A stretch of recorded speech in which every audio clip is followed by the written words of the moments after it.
Alright guys, if your phone can't handle smooth gameplay, and you're stuck with low FPS and annoying lag, then this video is exactly for you. Because today I'm going to show you some secret files and tweaks that can help you unlock 120 FPS performance and make your gameplay super smooth even on low-end devices. And the best part is, this method is very simple and works without root.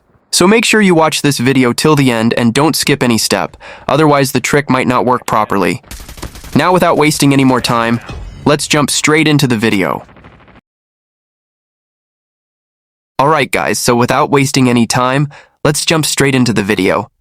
First, open Archiver and locate the folder where you downloaded the file from the description.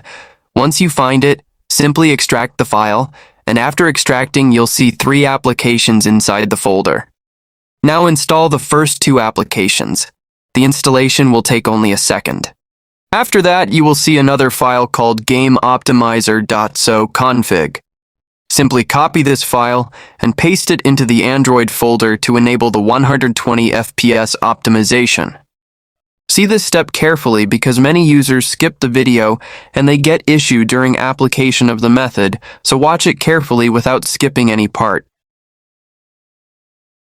Once you're done with all these steps, open the applications that you just installed. Now just follow the steps exactly like I'm doing on the screen. Don't skip the video, otherwise you might make a mistake, and the method might not work properly. And yeah, if this video helped you even a little bit, make sure to like the video, share it with your friends, and subscribe to the channel for more tutorials like this. Thanks for watching.